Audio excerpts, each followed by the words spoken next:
All right, guess what today is? Today is Quiz Day, Friday, May 15th.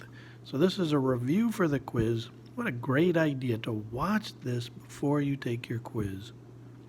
How helpful is that? All right, on this quiz, sets and Venn diagrams, probability and addition rule. Okay, so the first one, we're looking at sets and Venn diagram.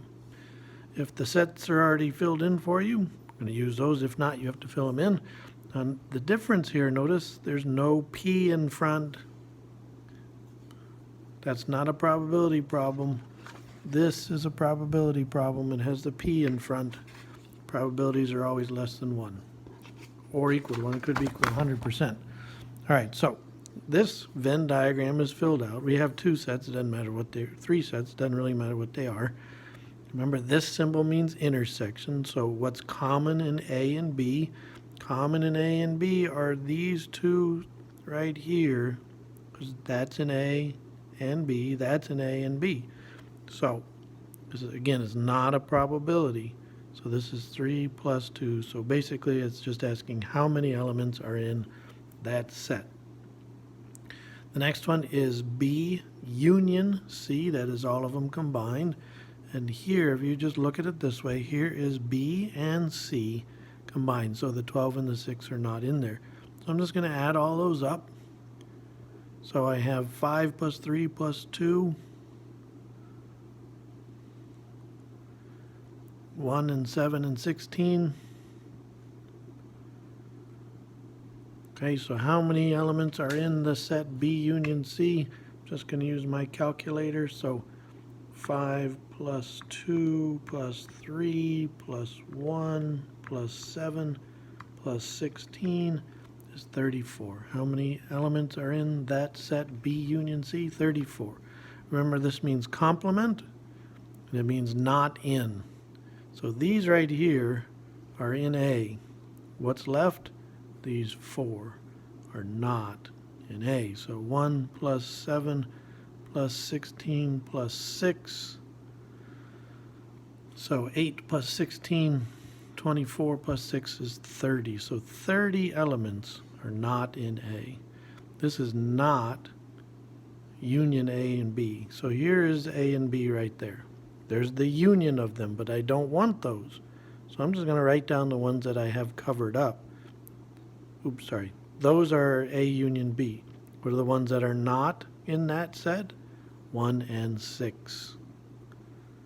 So that would be 7. So there's 7 elements in the set, complement of A union B. So that's sets and Venn diagrams. The next one is on probability and the addition rule. So probability is going to be 1 or lower. Between 0 and 1 include 0 and 1, because you can have a probability of 0. And you can have a probability of 100% happening. Like, what's the probability we have a quiz on Friday? 100%. All right, so 48% people surveyed liked apple pie, 35 liked cherry, and 10 liked both. I always start with the end part, 10 like both. So in the middle, in this overlap, this is apple, this is cherry, 10% like both. Now in the entire circle for apple, it should be 48. We already have 10, so this would be 38. 38 and 10 is 48. And for cherry is 35. I already have 10. 10 plus 25 is 35.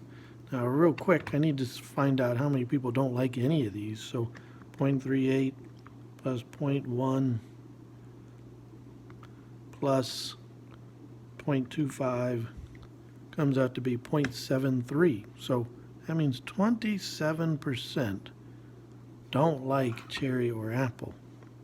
Now this first question, what is the probability that a randomly selected person likes cherry pie only? Well, you can't include this one because they like apple, so those are the only ones who like cherry. 0.25. 0.25 or 25% or 1 out of 4, they're all acceptable. And the next one, what is the probability that a randomly selected person likes apple or cherry? This is the key word to me when I see the word or. I think of the addition rule. So this is probability of cherry or apple. I did that backwards, but it doesn't matter. Cherry or apple. So that would be the probability that they like cherry plus the probability that they like apple minus the probability that they like both. And that's just an intersection. So what's the probability that they like cherry? Well, according to my directions, it's 35%.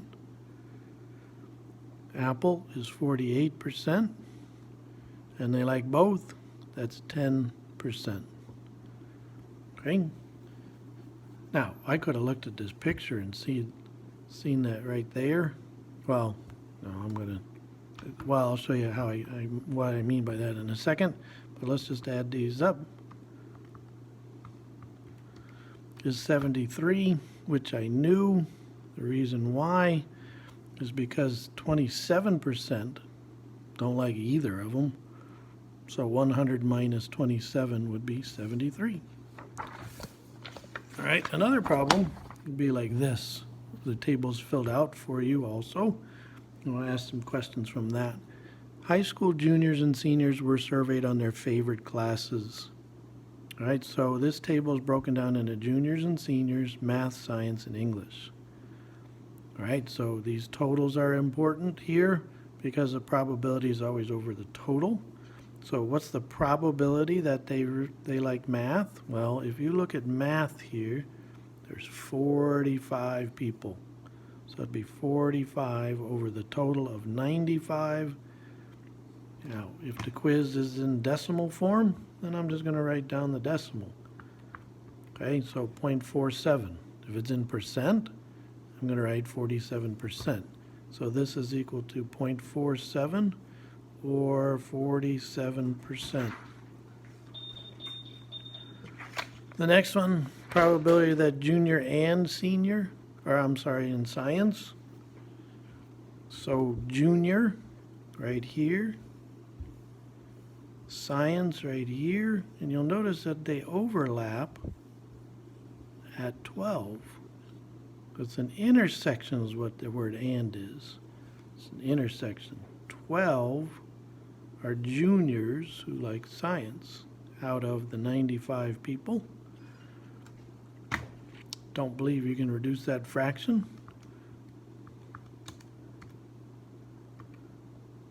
Nope, you can't. But as a decimal, it's 0.13. We'll say 0.13, just rounded. Just look at the directions or look at the answers on the quiz, or 13%. All right, the last one. And when I see this word or, I think the addition rule. So it's probability that they like English plus the probability they like math minus the probability that they like both. Well, this is what we call mutually exclusive, all right? Because they don't overlap. Well, that's all right. Just if there is a number there, I'm going to subtract it. Probability of English is 23 out of 95. For math, it's 45 out of 95.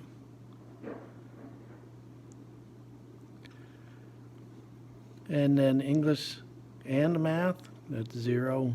I should have changed that and made that English or junior. That's all right. Then they would have had a number there. Doesn't really matter. So I add those up. 23 plus 45 is 68. So 68 out of 95. Or if I change it to a decimal, 68 divided by 95 is 72%. All right, so this again, we call this mutually exclusive because they don't have any overlap or anything in common. But if it was, say, English or junior, then there would have been overlap. And then when I would have subtracted something, that doesn't really matter. Mine just happened to be 0. All right, so hopefully this will help you on the quiz. Good luck. Check your answers from the homework. Go over this video. Go over other videos if you need to. And then good luck on the quiz.